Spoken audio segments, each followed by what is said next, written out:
Hi everybody, welcome to another episode of Talking Timepieces, where we talk about watch collecting and horology. I'm sitting here with Matthias, and he is the founder, designer, and watchmaker of Kieser Design. Yes, and it says here, handcrafted in Frankfurt. So why don't you tell us a little bit about it? Where'd the company come from and all of that?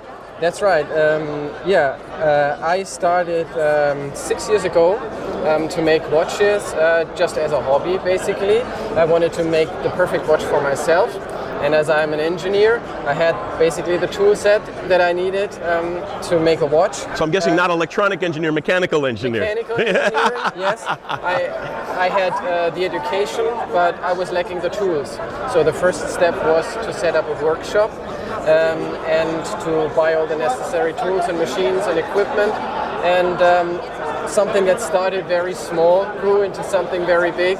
And my wife basically said, "Are you sure that this is still a hobby, or you should consider it's a business?" This into a business, yes.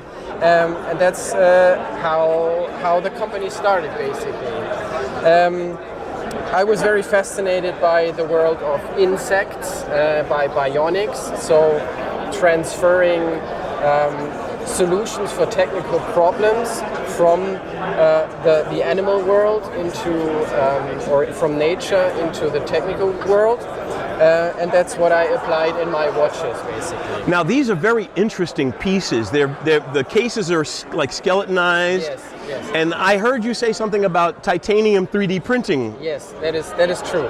So tell us a little bit about the cases. Yeah, well, I took a lot of inspiration from the dragonfly and from its exoskeleton. I wanted to make a robust sports watch that is optimally protected against wear and tear and bumps and scratches and whatnot. So I took the exoskeleton from the dragonfly and transferred it into a watch case. And I wanted it to be super airy and lightweight, like the wings of the dragonfly, so I skeletonized it. And titanium's already light, so skeletonizing titanium. Yeah, so this watch is really light, and people who take the watch in their hands are really surprised by actually how light it is.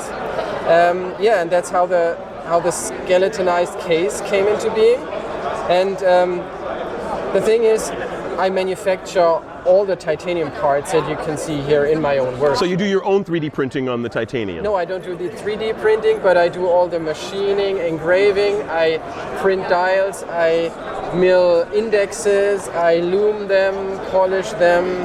We do the printing on the dials, the engravings. Whose movements do you use? We use Celida movements from Switzerland, a super robust, well-known.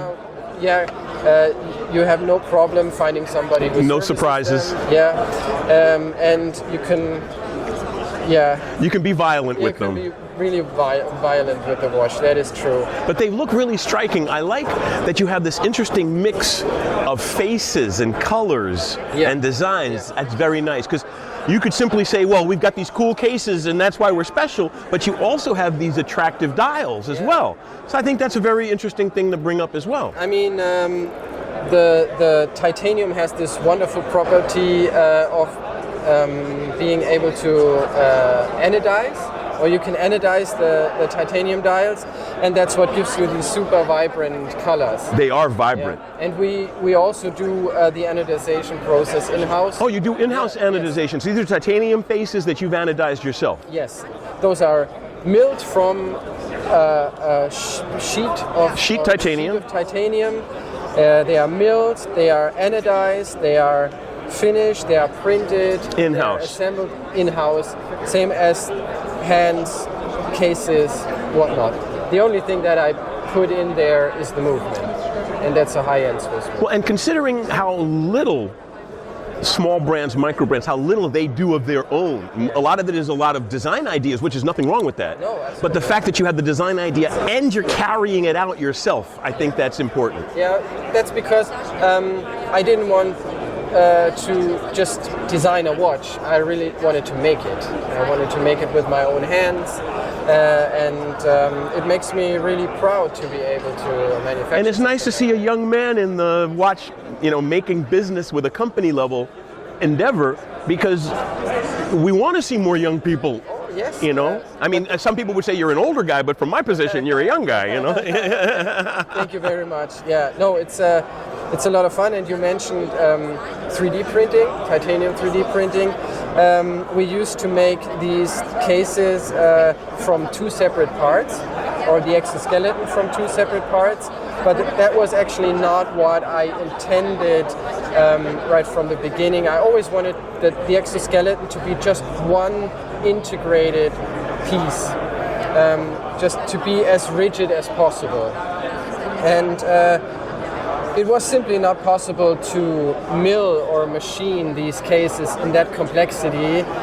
Hence the 3D printing. And hence the 3D printing. I was looking at this technology, or have been looking for that technology for 5 years now, and now it has really reached a state where we can actually use it in an end product. And that's the new case design, which is all I ever dreamed of, basically. Very cool. So this one has the new case design. This has the old case design, and that has the new case design. Yeah. So we'll do a close-up so the audience can see the difference. Yes, definitely. I mean, it gives a lot of headache to my goldsmith, who does a lot of the finishing work, because titanium's hard to mill. It's hard to mill, but I could actually mill pretty nice surfaces on the old exoskeleton. But the 3D printed surfaces are much rougher when they come out of the printer. So Carolyn, my goldsmith, she sits down and she flattens all the surfaces. She does the angles here by hand. So it's a hand finished case. Manual anglage that you know. Handcrafted in Frankfurt. Yeah, that is true. That is true. So I'm really proud of this evolution of the watch. And I'm impressed. Yeah, thank you very much. And if your viewers are interested in what we are doing and how we actually work in our workshop. What's your website? Not only the website, but my YouTube channel, because we have a YouTube channel where we show very regularly insights from the workshop, show how all the processes work, how we manufacture watches, and I guess that's pretty interesting. Very cool. You know what we'll do is I'll come out to your facility and we'll do a video out at your facility one day. We can do that. Then let's do that. That would be really nice. Yeah. Thanks for taking the time. I appreciate it. Thank you very much.